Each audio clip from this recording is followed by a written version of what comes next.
Astaghfirullah. Assalamualaikum warahmatullahi wabarakatuh. Alhamdulillah wassalatu wassalamu ala Rasulillah wa ala alihi wa sahbihi wa mawalah wa la hawla wa la quwata illa billahi wa ba'du. Qala Allahu azza wa jalla ya ayyuhalladzina amanu taqullaha haqqa tuqatih wa la tamutunna illa wa antum muslimun. Wa qala sallallahu alaihi wasallam man salaka tariqan yaltamisu fihi ilma sahhalallahu bihi tariqan ilal jannah. Ma'asyiral muslimin yang dimuliakan Allah Subhanahu wa taala, alhamdulillah di malam hari ini kembali kita bisa duduk untuk talabul ilmi walaupun lewat media. Salawat iring salam tak lupa kita haturkan kepada Nabi kita, Nabi besar Muhammad sallallahu alaihi wa ala alihi wasallam. Pembahasan di malam hari ini kita akan membahas tentang sosok raja yang sangat adil dari negeri Ethiopia. Siapa dia? Bagaimana keadilannya? Dan bagaimana wafatnya? Bagaimana pula Nabi SAW sangat mengagungkan raja ini. Maka beberapa menit ke depan kita akan mengkupas tentang biografi daripada Raja Ethiopia ini. Siapa namanya? Ma'asyiral muslimin yang dimuliakan Allah Subhanahu wa taala, kalau cerita Ethiopia atau dikenal dengan Habasyah, maka gelar bagi Raja Habasyah itu disebut dengan An-Najashi. Sama dengan Raja Persia disebut Kisra. Kemudian Raja Romawi disebut Kaisar. Kemudian Raja Yaman disebut Tubba. Kemudian Raja Mesir disebut Fir'aun. Dan begitulah istilah-istilah gelar bagi raja-raja di berbagai macam negara. Dan kalau kita cerita tentang Habasyah, negeri Ethiopia ini, maka banyak sejarah yang sangat erat kaitannya dengan Al-Quran dan Sunnah Nabi SAW. Contoh saja dalam peristiwa Ashabul Ukhdud yang tercantum dalam surah Al-Buruj, di mana ketika di Yaman, di Himyar, ada pembakaran 20.000 jiwa orang-orang Nasrani oleh seorang raja Yahudi Dzunwas, maka Raja Najashi dari Ethiopia mengirim pasukan besar yang dipimpin oleh dua jenderal, pertama Riyadh dan yang kedua Abrahatul Asram. Maka Riyadh dan Abraha inilah yang menghancurkan Dzunwas dan pasukannya, sehingga kemudian Abraha dan juga Riyadh berhasil menduduki negeri Himyar. Kemudian belakangan akhirnya Riyadh pun dibunuh oleh Abraha. Dan belakangan lagi kisahnya, akhirnya Abraha pun membawa pasukan yang sangat besar dengan gajah-gajahnya untuk merobohkan Ka'bah. Maka turunlah surah dalam Al-Quran yang disebut dengan Suratul Fil. Alam tara kaifa fa'ala rabbuka bi ashabil fil. Artinya kalau cerita tentang Habasyah banyak diceritakan dalam Al-Quran, baik dalam surah Al-Buruj ataupun suratul Fil. Tapi yang saya ingin ceritakan di malam hari ini adalah Raja Najashi, bukan Najasi di zaman Ashabul Ukhdud, tapi Najasi di zaman Nabi sallallahu alaihi wa ala alihi wasallam namanya Ashamah ibn Afjur. Ada seorang raja namanya Ashamah ibnu Abhur, ada yang mengatakan ibnu Afjur. Inilah sosok raja yang kita akan ceritakan di malam hari ini. Ma'asyiral muslimin yang dimuliakan Allah Subhanahu wa taala. Ketika para sahabat Nabi sallallahu alaihi wasallam di permulaan dakwahnya mendapatkan penekanan hebat dari orang-orang kafir Quraisy, sebagian mereka ada yang disiksa, diintimidasi, bahkan dibunuh seperti keluarga Ammar bin Yasir. Bahkan juga Khabbab bin Arat sudah tidak tahan dengan penyiksaan yang dideritanya, sampai-sampai dia pernah mengadu kepada Nabi sallallahu alaihi wasallam yang ketika itu Rasul sedang bersandar di kiswah Ka'bah dan mengatakan, "Ya Rasulullah, ala tad'u lana, ala tastaghfir lana." Rasul, tidakkah kau berdoa kepada Allah? Tidakkah kau meminta pertolongan kepada Allah? Tidakkah kau iba melihat kami, wahai Rasul? Karena tidak tahannya Khabbab mengadu kepada Nabi sallallahu alaihi wasallam. Maka karenanya banyaknya para sahabat Rasul yang mendapatkan tekanan di permulaan dakwah. Dari sini Nabi sallallahu alaihi wasallam memerintahkan untuk hijrah pertama kali, yang ketika itu dipimpin oleh Utsman ibn Affan dan Ja'far ibn Abi Thalib, membawa beberapa orang dari kalangan sahabat Nabi sallallahu alaihi wasallam menuju satu negara yang disebut dengan Ethiopia. Apa alasannya? Kenapa Nabi sallallahu alaihi wasallam memilih Ethiopia? Karena Nabi sallallahu alaihi wasallam mengatakan, karena di Ethiopia itu ada malikun adilun lam yadlim ahada. Karena di sana ada seorang raja dari ahli kitab yang sangat adil dan tidak pernah menzalimi siapapun dari rakyatnya. Sedikit saya akan cerita tentang Ashamah ibn Afjur sedari kecil. Singkat saja. Jadi kita tahu bahwa ayahnya Ashamah ibn Afjur ini seorang raja dan tidak memiliki anak kecuali satu, namanya Ashamah ibn Afjur ini. Sementara saudaranya, saudara daripada bapaknya Ashamah ibn Afjur itu memiliki 12 anak. Sehingga orang-orang Habasyah ini, orang-orang Ethiopia ini mengatakan bahwa seandainya kemudian raja ini meninggal dunia, maka siapa yang layak untuk memimpin kami di Habasyah ini? Akhirnya syaitan pun datang kepada mereka, kemudian mereka pun bersiasat berpolitik, akhirnya kemudian membunuh bapaknya Ashamah ibn Afjur ini. Kemudian diserahkan kekuasaannya kepada saudaranya. Alasannya karena kalau saudaranya meninggal dunia, anak-anaknya banyak. Artinya bahwa stok rajanya itu bisa banyak gitu ya. Sementara kalau ayahnya Ashamah ibn Afjur ini punya satu anak saja. Maka setelah meninggalnya ayahanda daripada Ashamah ibn Afjur ini, maka kekuasaan pun jatuh ke tangan saudaranya, saudara daripada ayahanda Ashamah ibn Afjur ini. Maka Ashamah pun menjadi yatim dan dirawat oleh pamannya. Kemudian setelah dewasa, setelah menginjak remaja, sekitar 7 tahun usianya, maka orang-orang yang membunuh bapaknya ini datang kepada pamannya yang sudah menjadi raja dan mengatakan, bagaimana kalau seandainya anak ini kemudian tumbuh dewasa dan menjadi raja dan tahu bahwa kami yang membunuh bapaknya? Tentu dia akan balas dendam dan bisa saja kemudian membunuh kami semua. Sebaiknya wahai raja, bunuhlah anak itu. Tapi sang raja mengatakan, wailakum, celaka kalian. Kemarin kalian bunuh bapaknya, sekarang pula kalian bunuh anaknya. Saya tidak mau. Kemudian orang-orang pun mengatakan, bagaimana kalau seandainya tidak dibunuh tetapi kita buang saja anak ini? Kita buang saja entah kemana, supaya dia tidak menjadi raja dan tidak menghalang-halangi kami di sini. Lihat bagaimana syaitan masuk ke dada-dada mereka untuk menyakiti anak yatim yang tidak bersalah ini. Akhirnya kemudian sang raja pun memilih rencana yang kedua. Maka dibuanglah Ashamah ini ke sebuah daerah.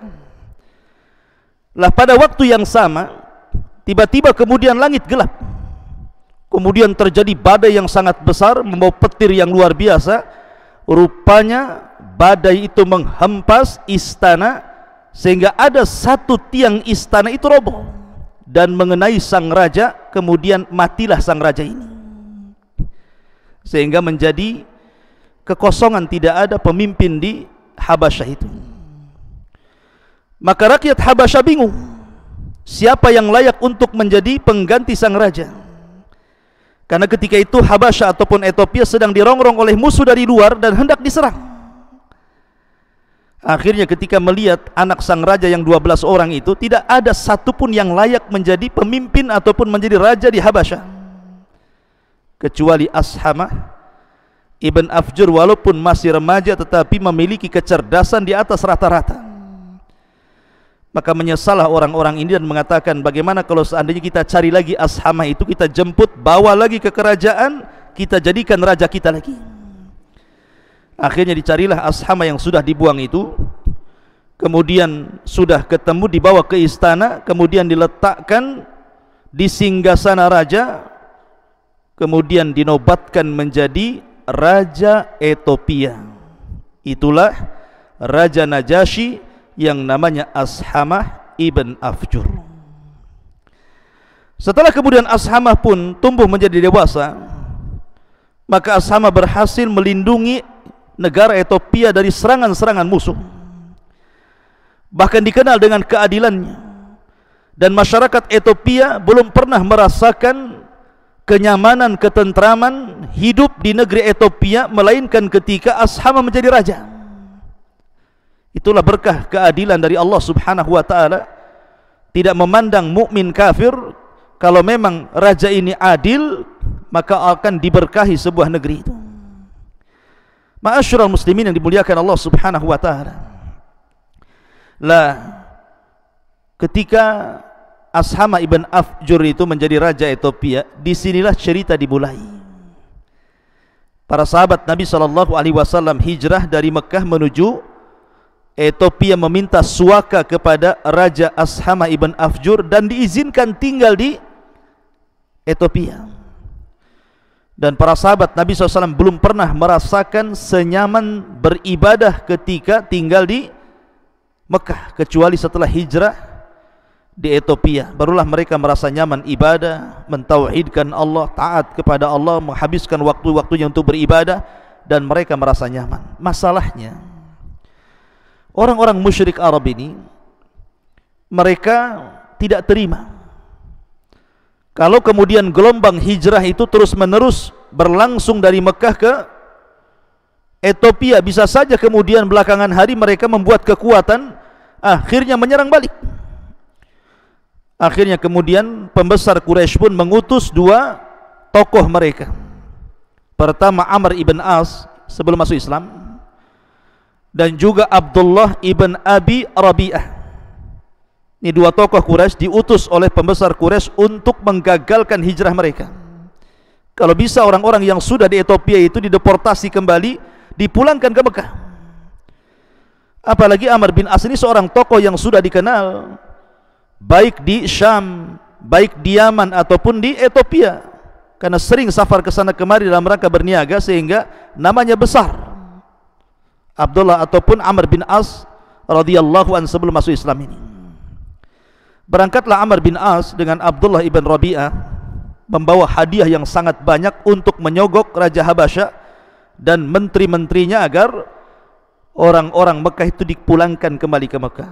Berangkat mereka ke Ethiopia. Sesampainya di Ethiopia, maka mereka pun membagi-bagi hadiah kepada para menteri-menteri Ethiopia. Menteri-menteri Habasyah ini dibagi semuanya, tidak ada yang ketinggalan kecuali mendapatkan hadiah dari orang-orang Quraisy musyrik ini. Termasuk juga Raja Ashamah bin Afjur, disediakan emas yang banyak dengan syarat memulangkan orang-orang yang hijrah dari Mekah ke Habasyah ini. Ma'asyiral muslimin yang dimuliakan Allah Subhanahu wa taala, mulailah mereka membuat isu menjelek-jelekan para sahabat Nabi sallallahu alaihi wasallam yang hijrah dari Mekah ke Madinah. Dan mereka mengatakan kepada para menteri-menteri Habasyah ini, kalian lihat orang-orang itu. Orang-orang itu adalah orang-orang sesat. Mereka menyelisih agama kami, dan mereka juga bukan bagian daripada agama kalian. Kenapa kalian tampung mereka? Kemudian panjang ceritanya. Intinya bahwa bagaimana kemudian Amr bin As ini menghasut menteri-menteri itu agar bisa berjumpa dengan Ashamah ibn Afjur, Raja Najasyi ini, supaya bisa memulangkan orang-orang yang sudah hijrah dari Mekah ke Ethiopia ini. Tapi Raja Habasyah ini, Ashamah ibn Afjur ini, seorang alim dari ulama'i ahli kitab. Dia banyak menguasai Taurat dan kitab-kitab agama mereka. Bukan hanya seorang Raja Najasyi ini, tapi juga seorang ulama dari kalangan ahli kitab, dan dikenal keadilannya. Dia tidak terpengaruh dengan hadiah-hadiah itu. Dia tetap mengatakan, tidak bisa saya pulangkan orang-orang yang sudah sampai di sini kecuali saya ingin tahu alasannya kenapa. Kalau begitu kumpulkan semuanya. Akhirnya kemudian para sahabat pun berkumpul di istana. Kemudian di sana ada menteri-menteri, penasehat-penasehat, termasuk juga sang raja, termasuk juga Amr bin As dan Abdullah ibn Abi Rabi'ah ini.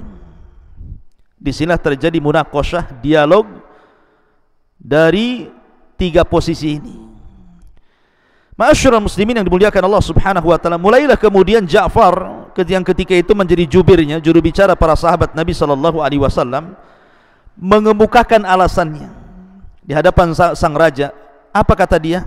Ayyuhal malik, wahai sang raja, kunna qauman ahlal jahiliyah, na'budul asnama wa na'kulul mayyitata wa na'til fawahisha wa naqta'al arhama wa nusi'al jiwar ya'kul qawi minnadh dhaif.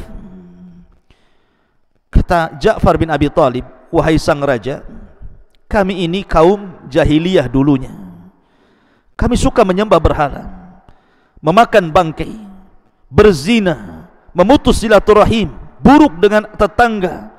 Bahkan orang-orang kuat di antara kami memakan orang-orang lemah. Kemudian Ja'far melanjutkan dan mengatakan, fakunna ala dzalika hatta ba'atsallahu ilaina rasulah. Dan kami dalam kondisi kegelapan seperti itu sampai Allah akhirnya utus kepada kami seorang rasul. Na'rifu nasabahu wa sidqahu wa amanatahu wa afafahu. Kami kenal siapa dia, nasabnya dari mana, kejujurannya seperti apa, amanahnya luar biasa, dan bagaimana penjagaan kehormatannya, kami tahu semuanya. Kemudian Ja'far bin Abi Talib mulai menjelaskan siapa seorang Rasul ini, siapa Nabi ini. Dia mengatakan, da'ana ilallah linuwahiduh wa na'bud wa nakhla ma kunna na'budu nahnu wa aba'una. Nabi itu memerintahkan kami untuk mentauhidkan Allah, beribadah kepada Allah, melepaskan semua sesembahan yang kami sembah dari berhala-berhala itu, dan juga yang disembah bapak-bapak kami, minal hijarati wal authan, dari menyembah batu dan juga patung-patung. Wa amarana bisidqil hadith wa ada'il amanati wasilatir rahimi wa husnil jiwar wal kaffi anil maharimi wad dima wa nahana anil fawahish wa qauliz zuri wa aqli malil yatim wa qadfil muhsanati wa amarna an na'budallaha wahdahu la nusyrik bihi syai'an wa amarna bis salati waz zakati was siyam. Nabi ini memerintahkan kami untuk berbicara santun dan benar, melaksanakan amanah, menyambung silaturahim, berbuat baik kepada tetangga. Kemudian melarang kami untuk mendatangkan yang haram-haram dan menumpahkan darah, melarang kami untuk berzina, melarang kami untuk mengeluarkan kata-kata dusta, melarang kami untuk memakan harta anak yatim, menuduh wanita baik-baik berzina, memerintahkan kami untuk beribadah kepada Allah saja dan tidak menyekutukan Allah sedikit pun, bahkan memerintahkan kami untuk salat, zakat dan juga puasa. Subhanallah, lengkap sekali keterangan daripada Ja'far bin Abi Talib ini. Kemudian mulailah Ja'far melirik Amr bin As. dan mengatakan, fa'ada alaina qaumuna fa'adzabuna wa fattanuna an dinina liyarudduna ila ibadatil awsani min dunillah wa an nastahilla ma kunna nastahil minal khaba'ith. Tiba-tiba kemudian kaum kami, mengisyaratkan kepada Amr bin As yang masih musyrik ketika itu, tiba-tiba kaum kami yang musyrik itu, mereka melampaui batas kepada kami, mereka menyiksa kami, mereka memfitnah agama kami, kemudian mereka memaksa kami agar kembali menyembah berhala dari sesembahan kepada Allah Subhanahu wa ta'ala, dan kemudian mengembalikan kami untuk melakukan hal-hal yang kotor. Tentu tidak mungkin ini kami lakukan. Ma'asyiral muslimin yang dimuliakan Allah Subhanahu wa ta'ala. Kemudian Ja'far pun mengatakan, falamma qaharuna wa zalamuna wa syakau alaina wa halu bainana wa baina dinina kharajna ila biladika wa ikhtarnaka ala man siwaka wa raghibna fi jiwarika wa rajawna alla nadhlim indaka ayyuhal malik. Kemudian Ja'far mengatakan, ketika kemudian mereka memaksa kami, mendolimi kami, menyiksa kami, kemudian memisahkan di antara satu kami dengan yang lainnya, maka kami pun keluar terpaksa hijrah menuju negerimu. Dan kenapa kami memilih negerimu, wahai raja? Karena kami tahu bahwa engkau tidak mungkin mendolimi kami, dan kami pun tidak mungkin berbuat dolim kepada anda. Kemudian selepas itu Najasyi pun hanya mengangguk-ngangguk. Dia orang cerdas, walaupun tidak paham apa yang dikatakan Ja'far bin Abi Thalib, karena Najasyi itu kan bahasa Ethiopia, beda dengan bahasa Arab, tapi ada penerjemahnya. Tapi dari situ mulai terang benderanglah apa alasan kenapa orang-orang ini kemudian keluar dari Mekah dan dikejar-kejar oleh orang-orang Quraisy. Mulailah kemudian Amr bin As menyangka dan mengatakan, ya raja, bukankah seorang nabi itu harus punya mukjizat? Kami tidak pernah melihat Muhammad itu bisa terbang ke langit, bisa berjalan di atas air, bisa ini, bisa itu. Bukankah seorang nabi harus punya mukjizat? Maka kata Najasyi, tentu. Lalu apa mukjizat nabimu? Maka kemudian Ja'far pun mengatakan, adapun mukjizat nabi kami adalah Al-Quran, adalah Al-Quran. Kemudian dia pun membacakan ayat-ayat di dalam Al-Quranul Karim. Ketika kemudian Ja'far bin Abi Thalib membacakan Al-Quran, maka Raja Najasyi pun terdiam, tertunduk. Kata Amr bin As, tetapi wahai Malik, wahai Raja, orang-orang ini maksudnya para sahabat Rasul sallallahu alaihi wasallam, mereka telah mengatakan sesuatu tentang Maryam. Tentang Maryam. Maksudnya tentang Isa bin Maryam dan juga tentang ibunya, tentang Maryam. Mereka mengatakan bahwa Isa adalah hamba Allah, sementara kalian mengatakan Isa itu anak Tuhan. Maka kemudian Najasyi mengatakan, betulkah apa yang dikatakan Amr bin As? Dan adakah kemudian di dalam Qur'anmu itu cerita, sedikit saja cerita tentang Nabi kami Isa bin Maryam? Akhirnya kemudian Ja'far pun mengatakan, ya, bila kau izinkan saya akan bacakan. Akhirnya kemudian Ja'far bin Abi Thalib membacakan surah Maryam ayat 1 sampai 21. Kaf ha ya ain sad, dzikru rahmati rabbika abdahu Zakaria idh nadahu rabbuhu nidaan khafiyah, sampai kepada qalat anna yakunu li ghulamun walam yamsasni bashar walam aku bagiya qala kadzalika qala rabbuki huwa alayya hayyin walinaj'alahu ayatan linnasi wa rahmatan minna wa kana amran maqdiya. Najasyi ini tidak paham Quran, maksudnya tidak mengerti bahasa Arab. Tetapi kehebatan Al-Quran itu, walaupun Najasyi tidak paham bahasa Arab dan tidak paham bahasa Quran dan belum diterjemahkan oleh penerjemahnya, katanya Ja'far bin Abi Thalib, saya melihat Di kedua mata Raja Najasyi mengeluarkan air mata sampai membasahi janggutnya. Kemudian tiba-tiba dia mengatakan, inna hadha walladhi jaa bihi Musa wa fi riwayatin Isa la yakhruja min mishkatin wahidah. Sesungguhnya apa yang kau baca wahai Ja'far dengan yang diturunkan Allah kepada Musa dalam riwayat Isa itu dari satu jalur. Kemudian dia pun berdiri dari singgasananya, kemudian mendekati Ja'far bin Abi Thalib, kemudian membawa tongkat dan menggarisnya dan mengatakan, sesungguhnya agamamu dengan agama kami itu hanya beda tipis seperti lintasan garis ini, karena keluar di satu mishkat. Maka dia pun melirik kepada Amr ibn As dan mengatakan, demi Allah saya tidak akan melepaskan mereka walaupun kau tebus dengan gunung Uhud berupa emas. Biarkan mereka tinggal di sini, pulanglah kau ke Mekah. Ma'asyiral muslimin yang dimuliakan Allah Subhanahu wa taala, lihat di sini ada faedah besar. Saya katakan, bagaimana Raja Najasyi bisa terpengaruh dengan mendengar Al-Qur'an kemudian masuk Islam. Maka kita katakan di sini ada keajaiban Al-Qur'an. Ya, karena Al-Qur'an itu bisa mempengaruhi apa saja. Al-Qur'an itu bisa mempengaruhi apa saja.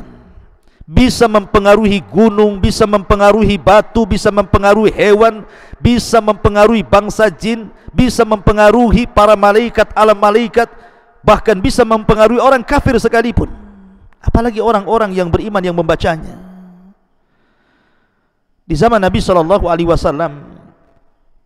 ada seorang sahabat namanya Usaid ibn Hudhair radhiyallahu anhu. Lah Usaid ibn Hudhair ini suatu malam dia pun membaca Al-Quranul Karim, sementara Yahya putranya itu sedang di samping kuda yang ditambatkan. Dia pun membaca surah Al-Baqarah, Alif Lam Mim dzalikal kitabu la raiba fihi hudal lil muttaqin. Tiba-tiba kuda ini bergerak-gerak. Karena Usaid pun takut kalau seandainya kaki kuda mengenai anaknya, dihentikannya bacaannya. Kemudian dia teruskan lagi, ulaika ala hudam mir rabbihim wa ulaika humul muflihun. Bergerak lagi kuda ini dan hampir-hampir kakinya mengenai Yahya putranya. Akhirnya kemudian dia 3 kali membaca, kuda itu terus bergerak. Ketika dia melihat ke langit, rupanya ada awan yang menggumpal. Kemudian dia cepat-cepat mengambil Yahya putranya karena takut disepak kuda. Maka dia melaporkan hal itu besoknya kepada Nabi SAW dan mengatakan, ya Rasulullah, semalam saya begini begitu. Maka Rasul mengatakan, tahukah kamu hai Usaid, kenapa semalam langit bergumpal-gumpal awan? Maka Rasul mengatakan, tilkal malaikatu danat li sautika. Itulah para malaikat yang mendekat kepada suara bacaanmu. Lihat, para malaikat. Gara-gara Usaid ibn Hudhair membacakan Al-Quran, malaikat mendekat dari mana-mana datang. Quran ini membawa pengaruh luar biasa. Bahkan Allah mengatakan, lau anzalna hadzal qur'ana ala jabalin la ra'aitahu khashian mutasaddian min khasyatillah. Kalau seandainya kami turunkan Al-Quran ini kepada gunung, kau lihat gunung itu akan ketakutan dan akan pecah karena takutnya mereka kepada Allah Subhanahu wa ta'ala. Wa tilkal amsalu nadribuha lin-nasi la'allahum yatafakkarun. Artinya Quran mempengaruhi gunung dan juga mempengaruhi bebatuan. Bahkan Al-Quran juga mempengaruhi jin. Lihat ketika 7 jin dari kabilah Yaman datang ke kebun kurma ketika Nabi SAW sedang salat sepulangnya dari Taif. Tiba-tiba mereka mendengar apa yang dibaca Nabi SAW. Rupanya ketika mereka mendengar Al-Quran, tiba-tiba beriman kepada Nabi SAW. Hanya mujarradis sama, mendengar saja, tanpa memahami dan tanpa bertanya isinya. Hanya mendengar suara Al-Quran dibacakan, tiba-tiba jin ini beriman. Sehingga Allah Subhanahu wa taala katakan, qul uhiya ilayya annahu istama'a nafarun minal jinni faqalu inna sami'na qur'anan ajaba yahdi ila rusydi fa amanna bi. Kami pun beriman. Quran ini pengaruhi bangsa jin. Bahkan Al-Quran juga mempengaruhi banyak sekali di antaranya kisah-kisah orang-orang kafir yang masuk Islam hanya gara-gara mendengar Al-Quran di zaman Rasul, seperti kisah Zubair bin Mut'im. Zubair bin Mut'im ini kan dendam kepada Nabi SAW, ingin membunuh Rasul karena kerabatnya banyak yang meninggal di perang Badar. Maka dia pun mengendap-endap, tidak tahu orang, dia datang ke kota Madinah dan siap menghunus pedangnya. Ketika itu Rasul sedang sholat maghrib. Tiba-tiba Nabi SAW membaca surah Tur, kemudian sampai kepada ayat am khuliqu min ghairi syai'in am humul khaliqun am khalaqus samawati wal ardi bal la yuqinun. Apakah berhala-berhala itu diciptakan dari segala sesuatu ataukah mereka tercipta sendiri, ataukah mereka yang menciptakan langit dan bumi? Bahkan orang-orang musyrik pun ragu-ragu akan keyakinannya. Tiba-tiba Zubair bin Mut'im mengatakan hatta kadat qalbi an yatir, seolah-olah hatiku akan terbang. Dari situ dia sarungkan kembali pedangnya yang tadinya niat membunuh Rasul, tidak jadi. Kemudian setelah Rasul salam dari solat maghrib, dia mengatakan asyhadu an la ilaha illallah wa annaka rasulullah. Dan banyak sekali. Jadi pengaruh Quran luar biasa. Makanya wajar ketika Ja'far bin Abi Thalib membacakan surah Maryam ini, itu pula yang menyebabkan Raja Najasyi beriman dan masuk ke agama Rasul sallallahu alaihi wasallam. Satu-satunya raja dari kalangan orang asing yang pertama kali beriman dengan syariatnya Rasul adalah Najasyi, raja Ethiopia, raja yang sangat adil dan tidak pernah menzalimi siapapun. Namun sayang, ketika Raja Najasyi ini mulai meluruskan keyakinan ahli kitab tentang ketuhanan Isa bin Maryam ini, terjadi gelombang demonstrasi di mana-mana, sehingga kemudian banyak orang-orang yang hendak keluar dari baiatnya kepada Ashama ibn Afjur dan hendak kemudian merontohkan singgasananya. Tetapi dengan kepiawaiannya dan kecerdasannya, Raja Najasyi pun berhasil mendamaikan, akhirnya menangkap semua para pemberontak, dan Habasyah menjadi negeri yang aman kembali. Sampai akhirnya 2 tahun sebelum wafatnya Nabi SAW, Raja Najasyi meninggal dunia. Dan Nabi SAW ketika mendengar kematian Raja Najasyi ini menangis, sedih. Maka dia mengumpulkan para sahabatnya, kemudian melakukan solat gaib pertama kali dan juga terakhir kali. Rasul hanya melaksanakan solat gaib seumur hidup itu 1 kali. Ketika Raja Najasyi meninggal dunia, karena memang di Habasyah dia tidak disolatkan. Karena tidak disolatkan itulah maka disyariatkan salat gaib. Ma'asyiral muslimin yang dimuliakan Allah Subhanahu wa taala, termasuk juga Raja Najasyi yang menghadiahkan pernikahan Rasul sallallahu alaihi wasallam dengan Ummu Habibah. Karena kita tahu bahwa salah satu yang hijrah dari Mekah ke Madinah ini adalah Ummu Habibah. Ummu Habibah ini putri daripada Abi Sufyan. Suaminya murtad, ikut agama ahli kitab, akhirnya meninggal dunia, dia pun jadi janda dan merawat anak kecil. Akhirnya Nabi sallallahu alaihi wasallam mengutus seorang sahabat Nabi sallallahu alaihi wasallam untuk supaya melamarkan untuk dirinya kepada Ummu Habibah, dan acara pernikahannya didanai oleh Raja Najasyi. Disebut dengan nikah taukil namanya, pernikahan dengan sistem wakil. Maka dibolehkan seperti pernikahan Rasul, satunya Ummu Habibah di Habasyah, sementara Rasul di Madinah. Kemudian Rasul mengutus sahabat untuk melamar Ummu Habibah, kemudian pernikahan terjadi dengan dana dari Raja Habasyah. Sehingga ketika sah menjadi istri, maka Ummu Habibah pun pulang ke kota Madinah dan menetap menjadi istri Nabi SAW, satu di antara 11 istri Rasul dari kalangan Ummul Mukminin. Padahal dia putri daripada Abi Sufyan, pembesar Quraisy yang sangat memusuhi Nabi SAW, walaupun belakangan Abu Sufyan kemudian masuk Islam ketika tragedi Fathu Mekah. Wallahu alam, ini diantara sekilas atau sekelumit singkat tentang biografi Raja Najasyi. Mudah-mudahan ada manfaatnya. Subhanakallahumma bihamdika asyhadu an la ilaha illa anta astaghfiruka wa atubu ilaik.